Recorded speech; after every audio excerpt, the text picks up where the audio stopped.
Kata beliau, ikam ini dimanapun berkarir tuh kada bisa naik, karir kambah naik-naik di juhut orang, dari bawah di demo orang, di protes orang, maka bejuran. Pokoknya siapapun umat Islam yang tidak sepemahaman dengan salafi ini, maka perbuatan-perbuatan orang di luar golongan mereka dianggap bid'ah. Apa salahku? Istri saya juga protes tuh di belakang ikut tuh. Ditarik disah-sahnya aja. Bismillahirrahmanirrahim. Selanjutnya adalah pemikiran salafi. Pertama, hanya meyakini secara ketat Al-Quran dan hadis. Jadi pendapat-pendapat ulama yang menafsirkan Al-Quran itu mereka tidak pakai. Sehingga kalau demikian berarti bagi kaum salafi ini mereka tidak memerlukan kitab-kitab tafsir. Karena tafsir itu kan hasil pemahaman akal. Memahami Islam secara tekstual. Artinya kayak apa bunyi nasnya, ya begitulah maknanya. Jangan dipahami yang lain-lain di luar teks itu. Nanti saya berikan contoh, di situ ada salah satu hadis yang mereka pahami secara tekstual, sementara kita memahami secara kontekstual. Kemudian menolak kalam. Kalam itu ya kayak tadi nang aliran-aliran tadi itu aliran Murji'ah, Qadariyah, Mu'tazilah, Ahlussunnah wal Jamaah dan seterusnya. Aliran kalam itu kan menafsirkan ayat Al-Qur'an menggunakan logika. Jadi misalnya ketika ada ayat Al-Qur'an bahwa Allah itu bersemayam di atas arsy. Nah, bagi salafi itu jangan diartikan macam-macam. Pokoknya ya begitulah bunyi ayat itu, bahwa Allah bersemayam di atas arsy dan arsy Allah tuh ada di atas air. Jangan ditafsirkan macam-macam. Nah, kalau aliran teologi itu kan menafsirkan arsy itu diartikan dengan kerajaan Allah, maka salafi jangan diartikan apapun, pokoknya arsy ya arsy begitu. Tangan Allah berada di atas tangan mereka. Jangan diartikan tangan itu dengan kekuasaan, dengan pokoknya tangan Allah titik gitu. Tapi jangan juga diidentikan dengan tangan manusia atau makhluk. Kemudian juga menolak tarikat tasawuf dan filsafat, apalagi aliran kalam, pemikiran kalam teologi saja mereka tolak, apalagi filsafat. Karena banyak ya pemikiran tasawuf dan filsafat itu yang dicarikan dalilnya itu susah begitu.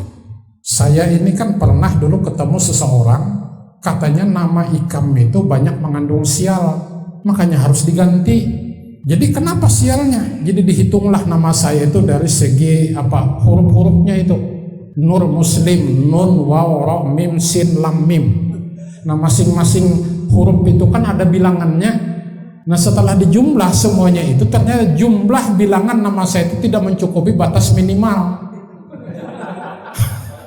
Kada sampai nisab. Nah ibarat internet, handphone itu sinyalnya itu kada sampai, maka lalu lelet. Makanya kata beliau, ikam ini dimanapun berkarir tuh kada bisa naik, karir kambah naik-naik di juhut orang, dari bawah di demo orang, di protes orang, maka bejuran. Saya pegang jabatan di kampus tuh kada ada nang sampai akhir, di tengah jalan mundur. Jadi wakil rektor 3 di UMP saja mundur juga, coba. Satu-satunya jabatan saya tuntas itu dekan Fakultas Agama Islam, itu aja nang sampai habis 4 tahun. Di YN itu coba, jadi pembantu ketua 3 mundur, saya di demo mahasiswa. Jadi ketua jurusan tarbiyah 6 bulan mundur. Jadi pembantu ketua 1 11 bulan mundur. Jadi direktur pasca sarjana 3 tahun mundur, sisa 1 tahun lagi. Dikaitkan dengan pendapat Sidin tadi itu betul. Karena nama ikam itu mengandung sial. Ini kalau dengan bubuhan salafi sangat bertentangan. Bahkan kita Muhammadiyah saja kada cocok dengan paham seperti itu. Dari mana tahu bahwa sial? Adalah ajaran dalam Al-Quran atau hadis itu bahwa nun itu sama dengan 5, waw itu sama dengan 3 bilangannya. Itu kan karangan. Maka tarikat tasawuf itu kan banyak yang kayak itu. Nah mereka menolak. Dalam hal ini mungkin kita kada jauh berbeda dengan salafi. Kemudian menganggap bid'ah orang yang tidak sepemahaman dengan mereka. Pokoknya siapapun umat Islam yang tidak sepemahaman dengan salafi ini, maka perbuatan-perbuatan orang di luar golongan mereka dianggap bid'ah. Sehingga ulama-ulama di luar golongan mereka disebut dengan ahli bid'ah. Konsekuensinya apa? Mereka biasanya tidak mau sholat berimam dengan para ahli bid'ah. Saya mengalami di Palangkaraya, sesebut aja adalah pengurus Masjid Mujahidin di sini. Palangkaraya, bukan Mujahidin Pangkalan Bun. Itu Mujahidin itu kan hampir aja itu diambil orang-orang Salafi. Mereka jadi badan amil zakat. Kawan saya dari Muara Teweh kepengen bayar zakat fitrah. Lah kita di Muhammad ini kan membebaskan zakat fitrah itu mau dengan uang silahkan, dengan beras silahkan. Lah teman saya yang sama-sama aktivis Muhammadiyah waktu di Muara Teweh datang ke Masjid Mujahidin bayar zakat fitrah dengan duit, tidak diterima oleh amil zakat, harus dengan beras. Dia mengadu kepada saya, oh kalau begitu amil zakatnya itu Salafi. Jadi hati-hati itu. Jadi ketika saya ceramah di Mujahidin antara maghrib dengan isya, biasanya kan disuruh diminta jadi imam sholat sekaligus. Mungkin karena isi-isi ceramah itu banyak bertentangan dengan paham mereka, maka saya dianggap sebagai ahli bid'ah. Maka ketika saya maju ke tempat imam, Allahu Akbar, langsung mereka yang disap pertama tadi, yang celana cingkrang itu langsung keluar masjid, hidupkan motor, digas-gas begitu, karena saya dianggap ahli bid'ah, tidak pantas menjadi imam. Saya ceramah menguraikan surah Al-Maun, ara'aital ladzi yukadzibu biddin itu. Tapi saya merujuk dengan mengutip pendapat Quraisy Shihab dalam tafsir Al-Misbah. Diprotes oleh mereka. Kenapa menggunakan tafsir Al-Misbah sebagai referensi? Bukankah Quraisy Shihab itu orang Syiah? Saya menyinggung-nyinggung masalah tasawuf. Besok saya 2 kardus diantari buku yang menentang tasawuf, diantar ke rumah saya oleh utusan mereka. Dan rasanya dalam 2 atau 3 tahun terakhir ini saya tidak pernah lagi diminta khutbah Jumat, apalagi ceramah di Masjid Mujahidin itu. Ayo pengurus Mujahidin mana? Apa salahku? Ayo, itu dikoreksi. Masjid Mujahidin Palangkaraya itu kan sudah kata kawal lagi dikendalikan oleh PDM. Pengurus masjid jamaah nang barapat menunjuk, harusnya yang menunjuk tuh PDM. Kan begitu aturan organisasi. Ya kalau diserahkan kepada jamaah kebanyakan bubuhannya lagi jadi pengurus masjid. Terlalu semangat saya. Kemudian eksklusif dalam beragama. Eksklusif itu artinya mereka tuh hanya ngumpul dengan kelompok mereka saja. Mereka nggak mau bergaul dengan orang-orang yang tidak sepemahaman. Kemudian dalam bidang teologi atau akidah dan fikih mereka tidak bermadhab. Jadi dalam bidang teologi mereka tadi tidak ahlus sunnah, tidak murjiah, tidak qadariyah, tidak mutazilah. Pokoknya teologi kami sebagaimana zaman salaf dulu. Fikih juga tidak syafi'i, tidak maliki, tidak hambali.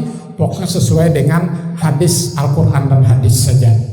Kita Muhammadiyah kan tidak bermadhab juga, tapi kita memahami nas-nas itu secara kontekstual selain yang tekstual. Memakai jubah ini ciri khas mereka, walaupun juga dipadukan dengan celana panjang, tapi celana panjangnya kan cingkrang.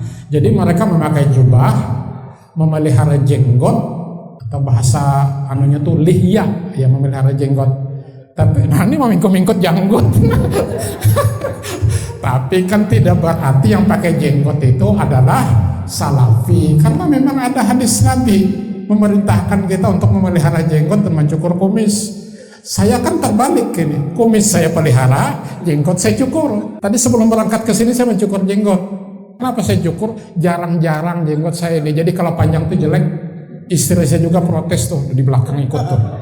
Jangan memanjangkan jenggot, galianan. Orangnya.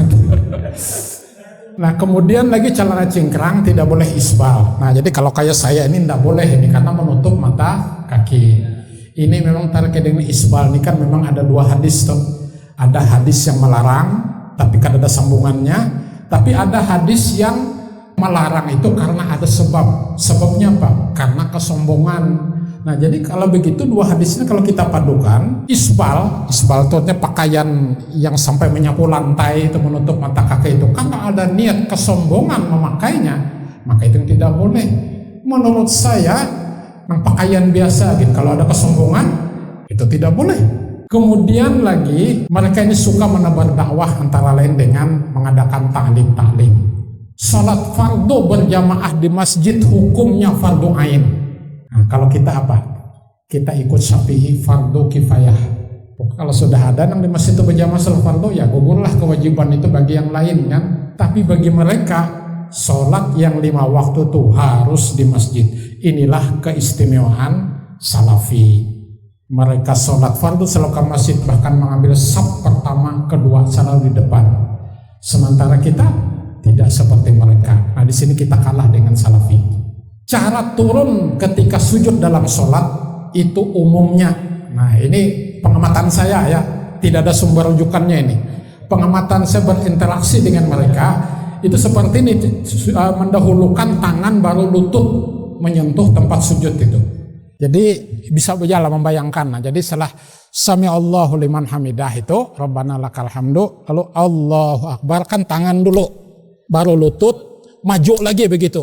Nah, itu kalau dia saf pertama di depannya tuh kan ada tembok bisa, atau dia jadi imam. Tapi kalau dia saf kedua memaju ke itu, tak tumbuk burit kawan di muka. Memang ada hadisnya begini. Tapi hadis ini setahu saya bagi kita Muhammadiyah itu dhaif. Makanya bagi kita di Muhammadiyah, maka ketika sujud itu mendahulukan lutut baru tangan. Meskipun ada beberapa saya amati tokoh-tokoh Muhammadiyah itu model Salafi di sini, tapi kita kadang mempersoalkan. Mungkin ada pemahaman yang berbeda. Wah, samurat. Nah, itu ada sebab kalau begitu kan. Saya aja sekarang tuh bilang istri saya, aku nih ini kalau sudah bangkit dari sujud itu hendak berdiri itu. Kalau dulu tuh kan bisa langsung set berdiri. Sekarang harus ditekan dengan tangan itu. Karena lututnya sudah mulai pelumasnya mungkin sudah hendak habis.